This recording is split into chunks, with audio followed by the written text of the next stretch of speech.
Hello my CBSE champion बच्चों, आपका स्वागत है संकल्प भारत फाउंडेशन के इस यूट्यूब प्लेटफॉर्म पे। और आज राघवेंद्र सर आपको पढ़ाएंगे diagram based question of human I and colourful world chapter. ठीक है, तो चलिए स्टार्ट करते हैं। ये चैप्टर मैंने बहुत अच्छे तरीके से आपको पढ़ाया है, कई बार क्वेश्चन भी कराया है, लेकिन अलग से डायग्राम बेस्ड क्वेश्चन मैंने जरूरत समझी कि आपको कराया जाए। तो चलिए इसी जरूरत को पूरा करते हैं। मैंने आपको magnetic effect of electric current के डायग्राम बेस्ड क्वेश्चन करा दिया है और अब ह्यूमन आई का करा रहा हूं। बाकी बच्चे दो चैप्टर लाइट और इलेक्ट्रिसिटी उसका भी डायग्राम बेस्ड क्वेश्चन कराऊंगा, क्योंकि डायग्राम बेस्ड क्वेश्चन आएंगे तो कैसे आएंगे, है ना। ऑब्जेक्टिव क्वेश्चन कैसा होगा, सब्जेक्टिव क्वेश्चन कैसा होगा, कौन कौन से इंपॉर्टेंट क्वेश्चन है डायग्राम बेस्ड जो प्रीवियस ईयर में पूछे जा चुके हैं, तो प्रैक्टिस करने के लिए आपको मैंने ये सेशन लेकर आया हूं। ठीक है, तो चलिए स्टार्ट करते हैं बिना किसी देरी के। सेशन को स्टार्ट करने से पहले आप ये समझ लो कि ये डायग्राम बेस्ड क्वेश्चन ना आपका रिवीजन कराने में हेल्प करेगा और आपकी डायग्राम प्रैक्टिस कराने में हेल्प करेगा। तो स्टार्ट करें। चलिए, तो पहला क्वेश्चन आपकी स्क्रीन पर आ चुका है। क्वेश्चन में आपको यहाँ दिया है ह्यूमन आई का डायग्राम और कुछ पार्ट्स को लेबलिंग कर दिया गया है एक्स, वी, वाई, जेड, और पूछा है कि इनमें से कौन सा लेबल पार्ट है जो कंट्रोल करता है प्यूपिल के साइज को। तो अगर आपने एनसीईआरटी पढ़ी होगी तो ह्यूमन आई के पार्ट्स और उनके फंक्शन पढ़ना जरूरी है। अगर ह्यूमन आई का पार्ट्स अगर उसका फंक्शन पढ़ोगे तो आपको पता होना चाहिए कि प्यूपिल के साइज को कौन कंट्रोल करता है। प्यूपिल के साइज को कंट्रोल करता है आइरिस। ठीक है, और आइरिस यहां कहां दिखाया गया है, ये पार्ट है आपका आइरिस, है ना, ये पार्ट है आपका आइरिस। और इसको किस पार्ट से से लेबल किया गया है, एक्स से लेबल किया गया है। तो हमारा एक्स कहाँ है, बी ऑप्शन में, तो ये हमारा B is the right answer. बात समझ में आ गई, B is the right answer. Clear, बहुत इजी क्वेश्चन था, लेकिन ऐसे क्वेश्चन आपके एग्जाम में बन सकते हैं। तो हर पार्ट्स का फंक्शन पढ़ लेना, ठीक है, और वो पार्ट्स की लेबलिंग भी देख लेना ह्यूमन आई के डायग्राम में, क्योंकि दोनों को मैच करके क्वेश्चन पूछ लेगा कि यहाँ आपका फंक्शन लिखा था और यहाँ लेबल करके आइरिस को एक्स कर दिया था, बोला था कि कौन है ये, तो रिलेट करना आना चाहिए। बात समझ में आ गया। तो पहला question b is the answer. आगे चलते हैं नेक्स्ट क्वेश्चन पे। Which label part in human eye is a delicate membrane having enormous number of light sensitive cells. Human eye के डायग्राम में वो कौन सा पार्ट है इनमें से जो एक तरीके का डेलिकेट मेम्ब्रेन है और उस डेलिकेट मेम्ब्रेन में बहुत ही large number of enormous number of light sensitive cells होते हैं, जो कि एक्टिवेट हो जाते हैं जब लाइट कहाँ पड़ती है, बताओ, लाइट इन सेल्स पे पड़ती है तो एक्टिवेट हो जाते हैं। तो ये मेम्ब्रेन जो जिसपे कि लाइट सेंसिटिव सेल्स पाए जाते हैं, इस मेम्ब्रेन को हम क्या कहते हैं। बिल्कुल सही, अगर आप रेटिना सोच रहे हो तो बिल्कुल सही सोच रहे हो, है ना। तो ये आपका रेटिना होगा। इस पार्ट का आंसर क्या होगा, रेटिना। कि रेटिना ही वो डेलिकेट मेम्ब्रेन है जहां बहुत सारे लाइट सेंसिटिव सेल्स होते हैं और ये सेल्स एक्टिवेट हो जाते हैं जब रेटिना पे क्या बनती है, इमेज बनती है। अब रेटिना को यहाँ किस एक्स, वी, वाई, जेड कौन है रेटिना, तो आप देख रहे हो ये वाला पार्ट रेटिना है और इसको दिखाया गया है जेड से। तो हमारा इस क्वेश्चन का आंसर क्या होगा, डी, जेड, है ना। तो D is the answer, D is the answer. Clear है, हाँ सर क्लियर है। तो हम आगे चलें, चलो आगे चलते हैं। Clear, D is the right answer. चलिए आगे चलते हैं। नेक्स्ट क्वेश्चन में आपको क्या बोला है, the above diagram shows defect in vision of a person, which I defect is this person suffering from. तो डायरेक्ट एनसीईआरटी का डायग्राम देकर आपसे पूछा है कि यहां जो पर्सन को डिफेक्ट है वो कौन सा डिफेक्ट है। तो डिफेक्ट कैसे याद करें, तो आप डायग्राम ये देख लो कि इतना पता होना चाहिए कि मायोपिया के केस में इमेज रेटिना पे नहीं बनता, रेटिना के सामने बनता है, और हाइपरमेट्रोपिया के केस में जो इमेज बनता है वो रेटिना के पीछे बनता है। ठीक है, अब इस डायग्राम में देखो ये आपकी आंख है, तो ये वाला पार्ट क्या हो गया, रेटिना। तो इमेज यहाँ बनता तो आपकी आंख नॉर्मल होती, लेकिन इमेज यहाँ ना बनकर इमेज यहाँ बन रहा है। क्यों, क्योंकि लाइट रेज तो यहीं मिल रही हैं, जहां लाइट रेज मिलेंगी वहीं तो इमेज बनेगा। तो यहां इमेज जो बना वो रेटिना के सामने बना, इन फ्रंट ऑफ रेटिना। और रेटिना के फ्रंट में जब इमेज बनता है तो डिफेक्ट कौन सा होता है बताइए? तो डिफेक्ट आपका मायोपिया होता है। तो यहां केस क्या होगा? मायोपिया। तो ए इज द आंसर। ठीक है, तो ये डायग्राम देख लो। पहली बात ये समझो कि लाइट रेज जहां मिलेंगी वहां इमेज बनेगा। तो यहां लाइट रेज कन्वर्ज होने के बाद यहां मिल रही हैं। ठीक है, तो ये रेटिना के सामने मिली ना, अगर ये रेटिना है तो उसके सामने मिली, तो इमेज यहां बनना था यहां। ठीक है, तो ये कौन सी बीमारी है? आई डिफेक्ट है, मायोपिया। ठीक है, समझ में आ गया? चलो अब देखो उसी तरीके का दूसरा क्वेश्चन। अब मैंने यहां डायग्राम बदल दिया। अब आपको क्या डायग्राम में नजर आ रहा है?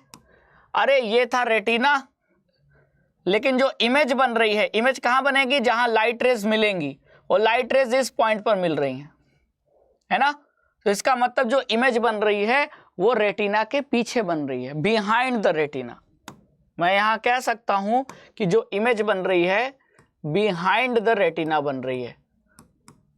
और इमेज अगर रेटिना के पीछे बनेगा तो फिर कौन सा आई डिफेक्ट है? अरे सर आपने बताया है हाइपरमेट्रोपिया। तो इस क्वेश्चन का आंसर क्या होगा? बी होगा। ठीक है, क्या होगा? बी होगा। बिहाइंड द रेटिना बन रहा था तो hypermetropia. In front of retina बनेगा, इन फ्रंट ऑफ रेटिना तो मायोपिया। पिछले क्वेश्चन को देख लो ध्यान से। ये देखो यहां क्या बना? इमेज। यहां मैं लिख देता हूं, image is formed in front of retina, in front of retina. ठीक है, image is formed in front of retina myopia में। और हाइपरमेट्रोपिया में image is formed behind retina, image is formed behind the retina, behind the retina. ठीक है, समझ में आ गया? चलो अगले क्वेश्चन पे चलते हैं। यहां क्या दिख रहा है? यहां बोला गया है कि एक खिड़की है, खिड़की के सामने एक प्रिज्म है। खिड़की से जब सनलाइट आई, प्रिज्म से पास हुई, तो यहां इस स्क्रीन पर क्या दिखे? स्पेक्ट्रम, यानी 7 कलर्स दिखे। ठीक है, तो यहां इसका मतलब क्या हुआ? अरे प्रिज्म अगर लाइट को 7 कलर्स में स्प्लिट कर दे, व्हाइट लाइट को या सनलाइट को, तो हम उसे क्या कहते हैं? डिस्पर्सन। तो यहां आपको क्या देखने को मिला? यहां देखने को मिला डिस्पर्सन। क्या देखने को मिला? डिस्पर्सन देखने को मिला। तो डिस्पर्सन ऑफ लाइट से अगर स्पेक्ट्रम फॉर्मेशन हो रहा है तो यही चीज तो रेनबो फॉर्मेशन में भी होता है ना। तो यहां से एक्सपेरिमेंट से कौन सा फिनोमिना हम एक्सप्लेन कर पाएंगे? किस चीज को समझ पाएंगे? Formation of rainbow, the cause of rainbow. तो इस क्वेश्चन का आंसर क्या होगा? सी होगा। और ये रहा इस क्वेश्चन का आंसर। ठीक है, बात समझ में आ गई? तो बहुत अच्छा क्वेश्चन था, आपको डायग्राम देकर थोड़ा सा सोचना था, है ना। तो रेनबो क्या होता है? Rainbow is a natural spectrum, natural spectrum. और ये नेचुरल नहीं है, ये आर्टिफिशियल है, नेचर में थोड़ी हो रहा है। हम एक्सपेरिमेंट कर रहे हैं अपने घर में, तो ये घर में हो रहा है डिस्पर्सन। और रेनबो में क्या होता है? रेनबो फॉर्मेशन के केस में नेचर में डिस्पर्सन होता है। और अंतर यह है कि यहां डिस्पर्सन किसने किया? प्रिज्म ने।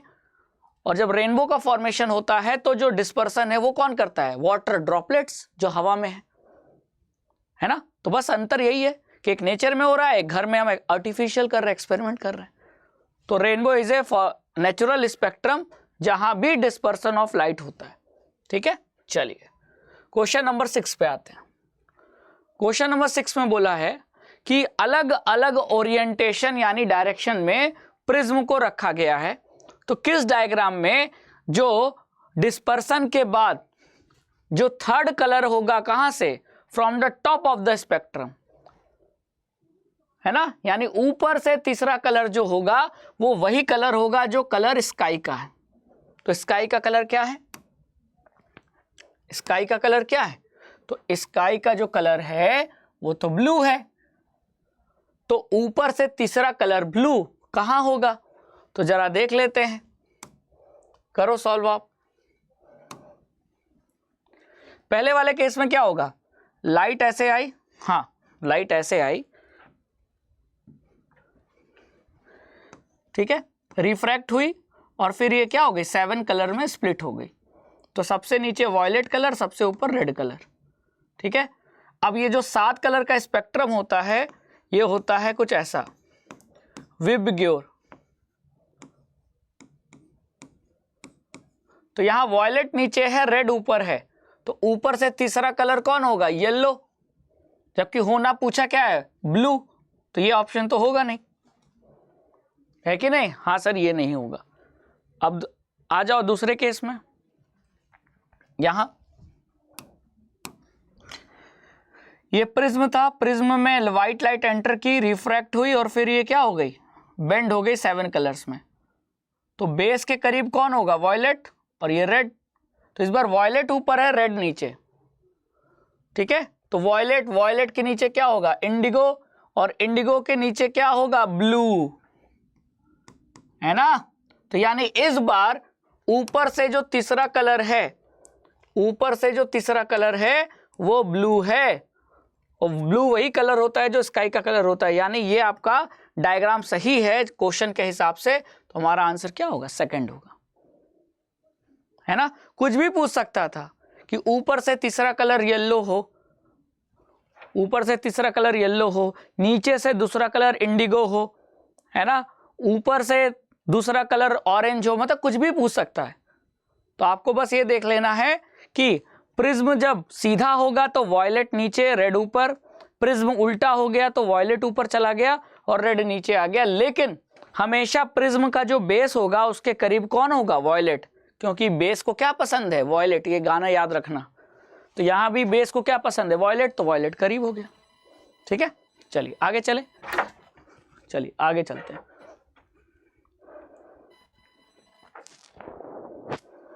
ठीक है, next question number 7। Question number 7, in the diagram given below x y are the end colours of the spectrum of white light, the colour of y represent. तो यहां आपको y का कलर पूछा है, तो जरा यहां स्पेक्ट्रम को ध्यान से देख ले। यहां ये प्रिज्म, प्रिज्म उल्टा है, तो यानी ये प्रिज्म का क्या हो गया, बेस, ठीक है सर। अब यहां व्हाइट लाइट आई, रिफ्रैक्ट हुई और फिर बेंड हो गई, तो बेस के करीब कौन होगा, वॉयलेट, और दूर कौन होगा, रेड। वॉयलेट में सबसे ज्यादा बेंडिंग, रेड में सबसे कम बेंडिंग। अब पूछा है कि y का कलर क्या होगा, तो y का कलर क्या होगा, रेड, आर मतलब रेड। अगर x का कलर पूछता तो वॉयलेट, तो यहां y का कलर पूछा था, तो आंसर क्या होगा बच्चों, the colour of y represent red, ठीक है, समझ में आई बात। और अगर x का कलर पूछता तो ये वॉयलेट। चलिए आगे चलते हैं नेक्स्ट, तो आंसर बी है। फिर नेक्स्ट क्वेश्चन, यहां आपको क्या हो रहा है, डिस्पर्सन वाला ही डायग्राम है, प्रिज्म से डिस्पर्सन हो रहा है लाइट का, ठीक है। तो यहां आपको 3 एंगल पूछा है, angle of incidence, angle of emergence और एंगल ऑफ डेविएशन, ठीक है। तो एंगल समझने के लिए पहले रे का नाम समझो, इंसिडेंट रे, एमर्जेंट रे, ठीक है, ये 2 रे समझना बहुत जरूरी है। तो जरा यहां आप ध्यान से देखो,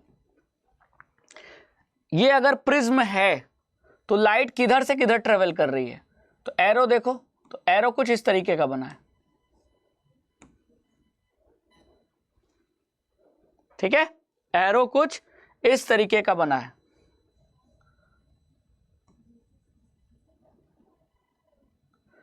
तो इसका मतलब लाइट लेफ्ट से राइट जा रही है, तो ये रे क्या हो गई, ये इंसिडेंट रे हो गई, हाँ सर ये इंसिडेंट रे हो गई।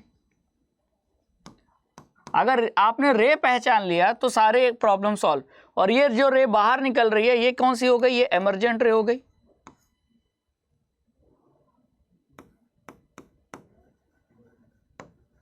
ये क्या हो गई, एमर्जेंट रे, ठीक है। ये वाली रे इमर्जेंट रे। तो इंसिडेंट रे ने नॉर्मल के साथ जो एंगल बनाया ये आपका एंगल ऑफ इंसिडेंस हो गया, है ना। तो जो एंगल ऑफ इंसिडेंस है वो क्या होगा, एंगल ऑफ इंसिडेंस होगा P, है ना। फिर इमर्जेंट रे ने नॉर्मल के साथ जो एंगल बनाया ये रहा नॉर्मल, तो नॉर्मल के साथ जो एंगल बनाया वो ये है एंगल Y। तो एंगल ऑफ इमर्जेंस क्या हो गया, एंगल ऑफ इमर्जेंस हो गया Y, ठीक है। और एंगल ऑफ डेविएशन ये बहुत इंपॉर्टेंट है, ध्यान से समझना, एंगल ऑफ डेविएशन। तो एंगल ऑफ डेविएशन मतलब कि इंसिडेंट रे के रेस्पेक्ट में इमर्जेंट रे ने क्या एंगल बनाया है। तो अगर इन दोनों रे को हम ऐसे मिलाते हुए देखें तो यहां ये जो एंगल बन रहा है, ये जो एंगल बन रहा है ये इंसिडेंट रे का इमर्जेंट रे के साथ बन रहा है ना। ये आपकी इंसिडेंट रे, ये आपकी अगर पीछे बढ़ाओगे तो इमर्जेंट रे, तो दोनों के बीच का एंगल ये हो गया आपका एंगल ऑफ डेविएशन। ये भी z बराबर होगा, तो आपका एंगल ऑफ डेविएशन क्या है, z है। तो PYZ यही हुआ ना आंसर। अब PYZ किस ऑप्शन में है, PYZ आपका C ऑप्शन में है, आंसर होगा C। क्लियर। चलिए आगे चलते हैं नेक्स्ट क्वेश्चन पे। कोई डाउट है तो आप कमेंट सेक्शन में जरूर लिखना। Question number 9, the path of light रे passing through the glass prism is best represented by. बताओ कौन सा डायग्राम सबसे अच्छा है, जरा बताओ कुछ डायग्राम। अब देखो ऑप्शन को एलिमिनेट करना भी सीखो। अगर प्रिज्म पे व्हाइट लाइट एंटर करेगी, एक प्रिज्म है और व्हाइट लाइट एंटर करेगी तो दूसरी तरफ से 7 कलर बाहर निकलेंगे ना। व्हाइट कलर तो बाहर निकलेगा नहीं कि व्हाइट एंटर भी कर रहा है व्हाइट बाहर भी निकल रहा है, नहीं होगा। लेकिन यहां देखो व्हाइट एंटर भी कर रहा है व्हाइट बाहर भी निकल रहा है, तो ये ऑप्शन होगा नहीं। यहां अभी देखते हैं, यहां व्हाइट लाइट एंटर कर रहा है व्हाइट बाहर निकल रहा है, तो ये भी नहीं होगा। अब बच्चा ऑप्शन या तो P या तो R में से होगा, ठीक है। अब यहां क्या गलती है, सबसे ज्यादा बेंडिंग कहां होता है, वॉयलेट लाइट में, और बेस के करीब कौन होता है, वॉयलेट। यहां क्या है, बेस के करीब रेड हो गया और वॉयलेट दूर है, तो ये आपका गलत है। तो सही केवल क्या है, P का डायग्राम, और P डायग्राम कहां है, ओनली P A ऑप्शन में, तो हमारा ऑप्शन A होगा। क्लियर। अब समझ में आया ये सारे ऑप्शन गलत क्यों हैं डायग्राम, इसलिए। चलिए आगे चलते हैं नेक्स्ट।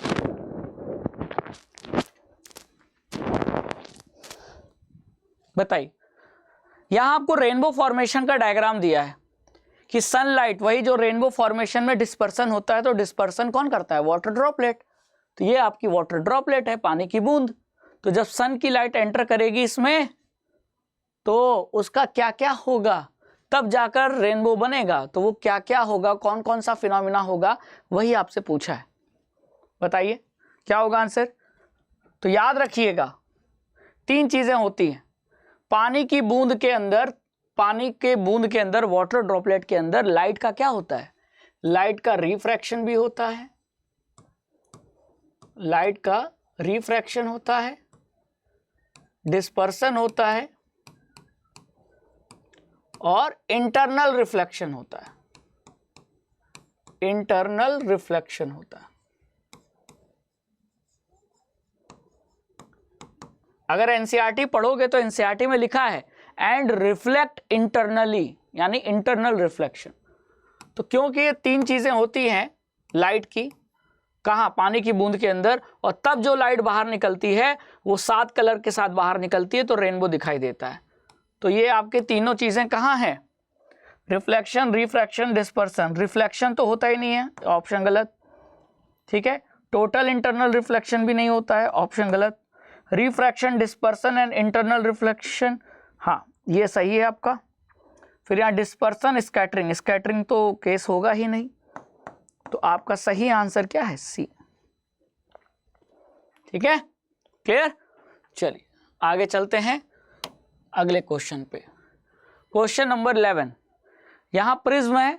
तो देखो प्रिज्म पे जो डिस्पर्सन हो रहा है ना, उस पे बहुत सारे डायग्राम बेस्ड क्वेश्चन बनते हैं, और इसीलिए सारे मैंने कवर भी कर दिए ताकि आपको किसी भी तरीके का पूछे आपको आंसर आता हो तुरंत। ठीक है, अब चलो अब देखते हैं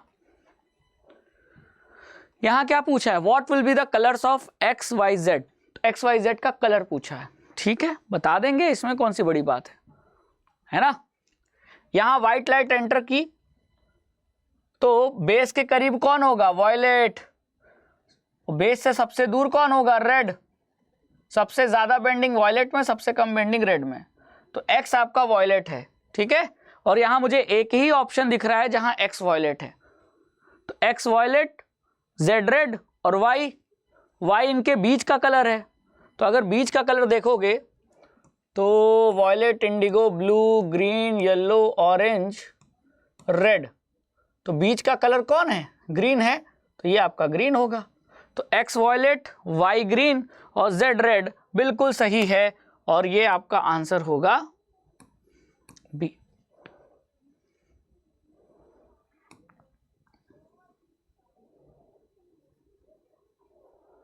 ठीक है, बिल्कुल सही। चलिए आगे चलते हैं, next question number 12। Question number 12 को ध्यान से देखिए और फिर मैं आपको बताता हूं।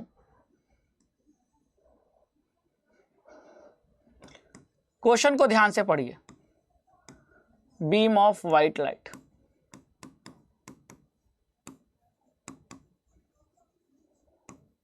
ठीक है, यहां व्हाइट लाइट एंटर कर रही है और टोटल 3 प्रिज्म है, और यहां एक स्क्रीन रख दिया गया है। क्या है ये, स्क्रीन।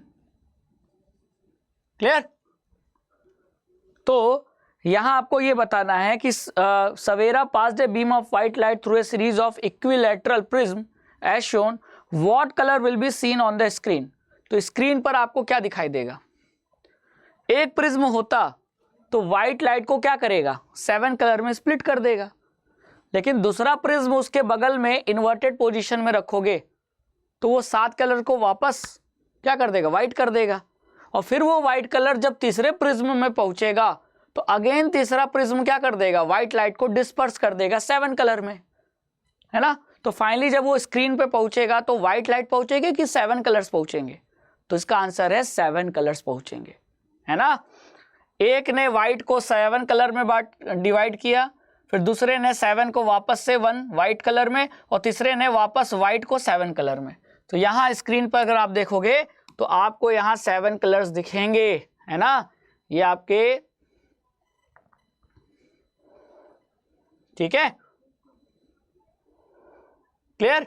ये ऐसे स्क्रीन पर 7 कलर दिखेंगे, सबसे नीचे वॉयलेट, सबसे ऊपर रेड, और बाकी वो 7 कलर दिखेंगे, है ना। स्पेक्ट्रम दिखेगा आपको पूरा। तो क्वेश्चन में क्या पूछा था, what colour will be seen on the screen. तो यहां आपके पहले क्वेश्चन का आंसर क्या होगा, the spectrum of 7 colour, the spectrum of 7 colours.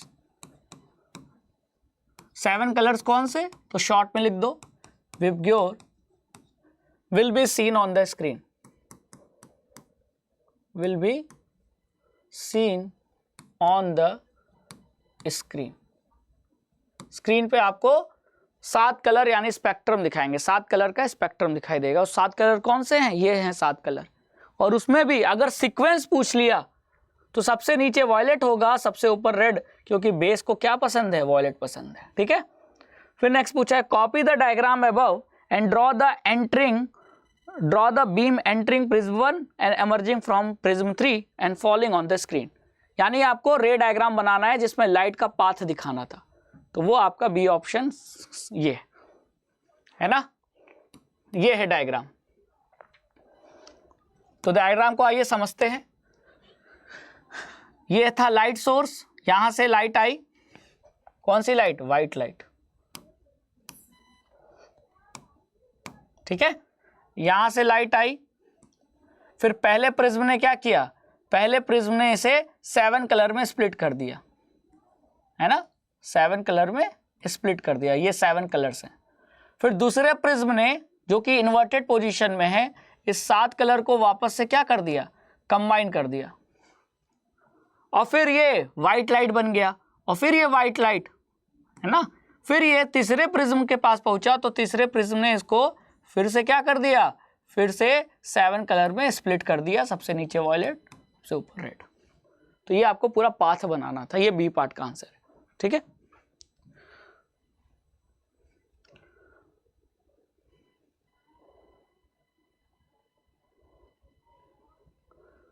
Clear. अब आ जाते हैं सी पार्ट का आंसर। ए पार्ट हो गया, बी हो गया, c. Name all the process that takes place when the beam of light enters the prism 1 and emerges from prism 3।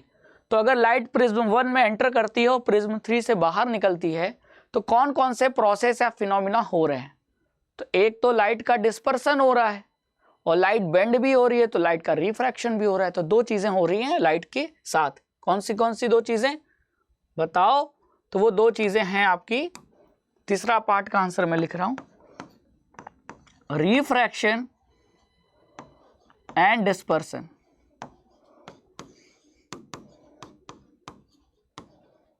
And dispersion of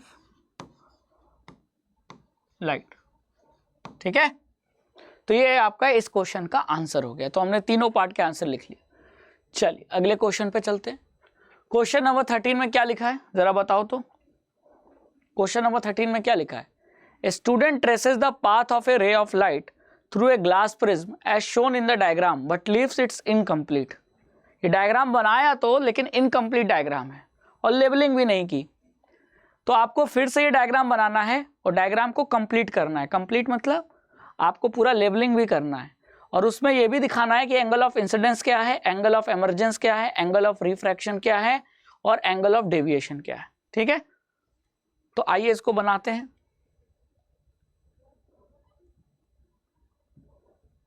ठीक है,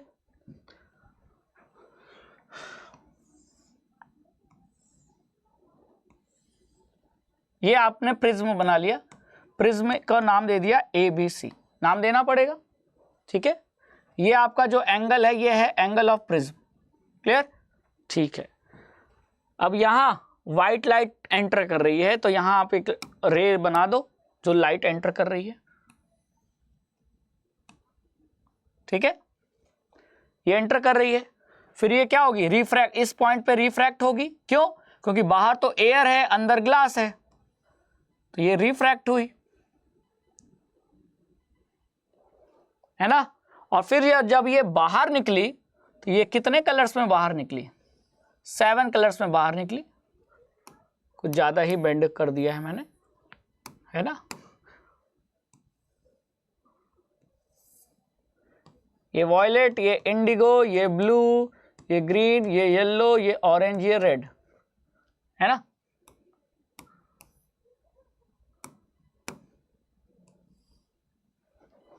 ये होगी, रुको थोड़ा सा इसको ना, violet, indigo, blue, green, yellow, orange, red. अरे बैठ नहीं रहा है, इसको छोटा लिखना पड़ेगा, ठीक है। Violet, indigo, blue, green, yellow, orange, red, ठीक है। तो ये आपका ऐसे हो गया और ये आपका ऐसे हो गया, ठीक है, क्लियर।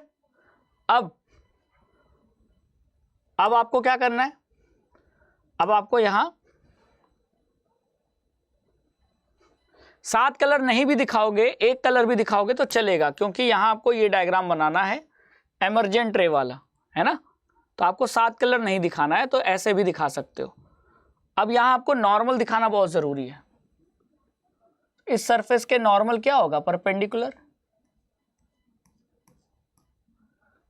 इस सरफेस के भी क्या होगा, परपेंडिकुलर,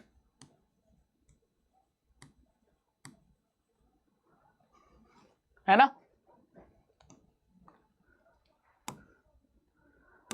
इस नॉर्मल को आपने नाम दे दिया एन डैश,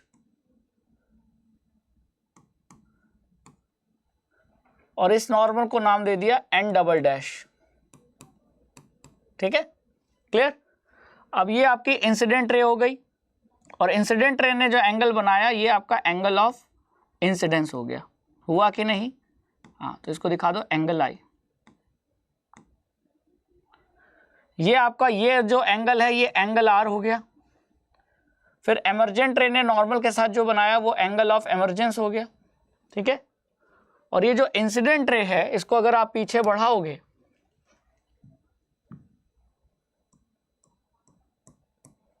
इसको अगर आप पीछे बढ़ाओगे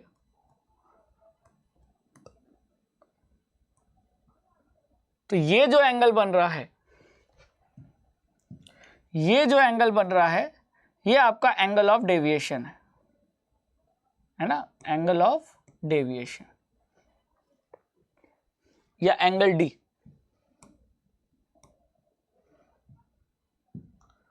ये आपका जो एंगल है वो एंगल डी है, ठीक है। और यहां ये लिख दो कि ये इंसिडेंट रे है, ये आपका इंसिडेंट रे है, ये एमर्जेंट रे है,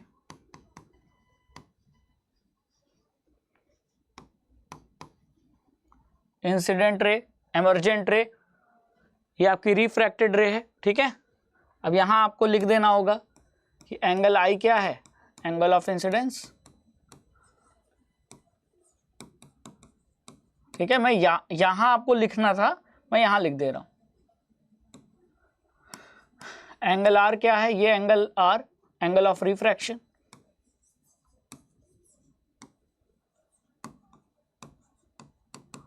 ठीक है।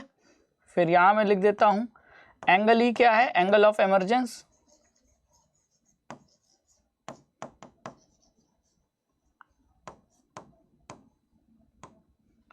और एंगल डी क्या है, angle of deviation, angle of deviation,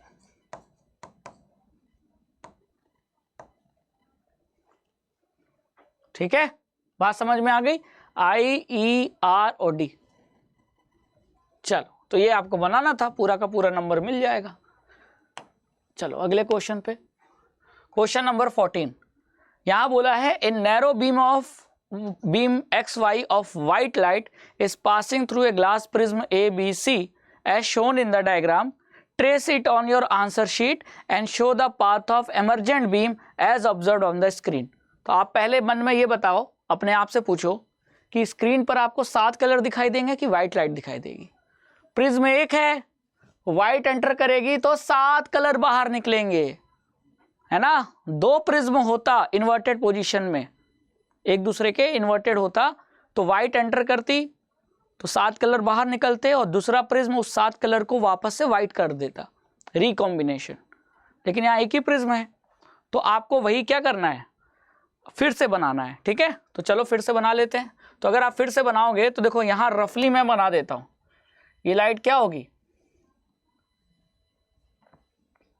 और यहाँ आपको बेस के करीब वॉयलेट और ऊपर रेड दिख जाता है कि नहीं, समझ में आया। तो हमने ट्रेस तो कर लिया है, अब हमसे trace it on your answer sheet and show the path of emergent beam. तो ये रही एमर्जेंट बीम और स्क्रीन पर दिख गए 7 कलर, ऐसा ही होगा ना, ठीक है। फिर क्वेश्चन ये पूछा था कि नेम द फिनोमिना और इसके कॉज।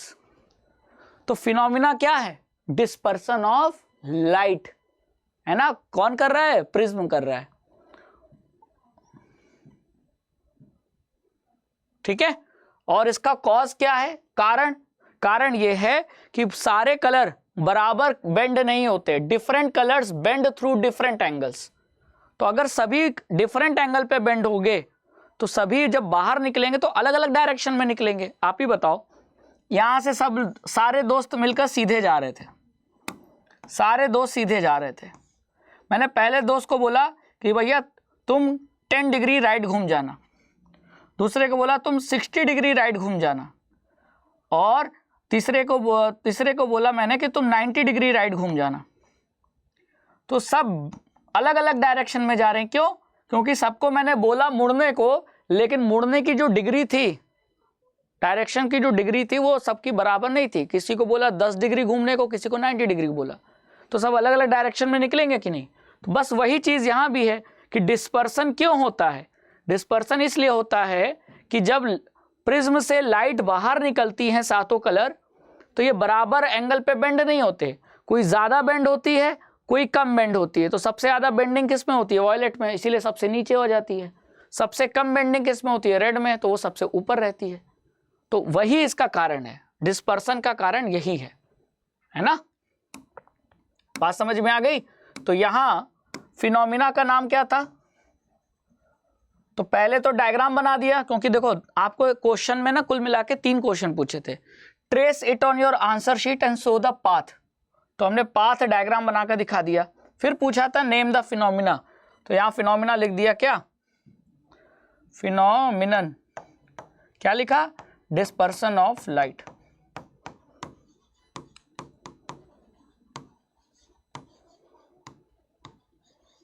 डिस्पर्सन ऑफ लाइट, ठीक है, ये हो गया फिनोमिनन, डिस्पर्सन ऑफ लाइट। और फिर ये हुआ क्यों, इसका कारण? तो इसका कारण ये है कि different colours bend through different angles with respect to incident ray. और जब डिफरेंट एंगल पे बेंड होंगे तो बाहर जब निकलेंगे तो अलग अलग डायरेक्शन में निकलेंगे। सिंपल सी चीज है। नेक्स्ट एंड लास्ट क्वेश्चन, वैसा ही क्वेश्चन है। देखो क्वेश्चन में बहुत सारा कंसेप्ट में बदलाव नहीं। प्रिज्म में जब भी क्वेश्चन आ रहा है तो आप देख रहे हो क्या बार बार ऐसे क्वेश्चन आ रहे हैं कि फिनोमिना बताओ, या कलर जो बाहर निकलेगा वो बताओ, या ऐसा हो क्यों रहा है। तो वही चीज यहां भी है कि आपको डायग्राम दे दिया, डायग्राम में व्हाइट लाइट एंटर कर रही है और बाहर ये स्पेक्ट्रम निकल रहा है। वॉयलेट कलर सबसे नीचे, सबसे ऊपर रेड कलर। ठीक है, अब क्या पूछा है? Among many other colors, he observed the position of 2 colors, red and violet. What is the phenomena called? What is the reason for violet light to bend more than red light? ठीक है, तो phenomena यहां क्या है आप ही बताओ। Phenomenon कौन सा प्रोसेस हो रहा है, फिजिक्स का कौन सा कंसेप्ट लग रहा है? तो यहां लग रहा है डिस्पर्सन ऑफ क्या? लाइट। और डिस्पर्सन ऑफ लाइट के वजह से जो बाहर निकल रहे हैं वो 7 कलर बाहर निकल रहे हैं, यानी कि 7 कलर्स का स्पेक्ट्रम बाहर निकल रहा है, जिसमें से उसको 2 कलर वो देख रहा है, ऑब्जर्व कर रहा है। ठीक है, पोजीशन उसने ऑब्जर्व की। बाकी कलर भी हैं, इसके बीच में बाकी कलर भी हैं, लेकिन उसका ध्यान अभी 2 कलर पे है। ठीक है, अब नेक्स्ट पूछा है what is the reason for the violet light to bend more. अब यहां आपको साफ साफ नजर आ रहा है कि कौन सा कलर ज्यादा बेंड होता है। तो यहां अगर मैं लिखूं मैक्सिमम बेंडिंग और मिनिमम बेंडिंग,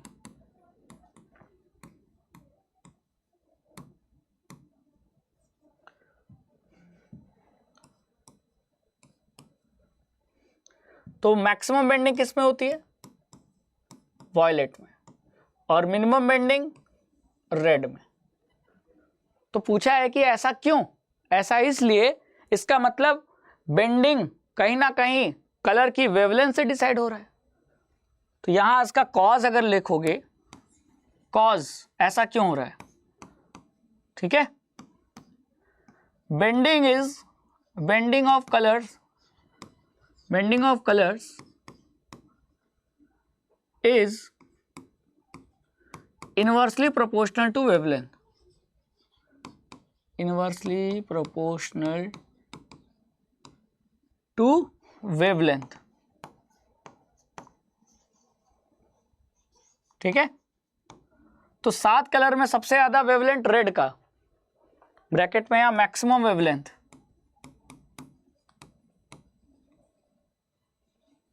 रेड की 7 कलर में जो विबग्योर से 7 कलर है ना, उसमें सबसे ज्यादा जिसको कहते हैं वेवलेंथ किसका होता है? रेड का मैक्सिमम वेवलेंथ, और वॉयलेट का मिनिमम वेवलेंथ। तो आप क्या देख रहे हो? जिसका वेवलेंथ सबसे कम है बेंडिंग सबसे ज्यादा है, और जिसका वेवलेंथ सबसे ज्यादा है उसमें बेंडिंग सबसे कम है। यानी बेंडिंग और वेवलेंथ का आपस में रिलेशन कैसा है? इनवर्स। तो वही तो मैं कह रहा हूं, क्वेश्चन में ये पूछा था कि वॉयलेट में ज्यादा बेंडिंग क्यों होती है, तो मैंने कंसेप्ट लिखा कि bending of colours is inversely proportional to wavelength of light, है ना।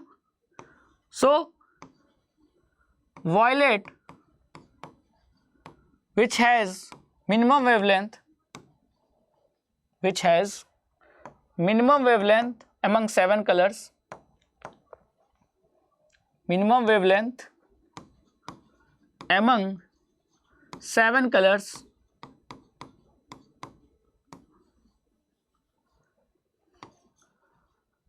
which has minimum wavelength among 7 colors, bends most.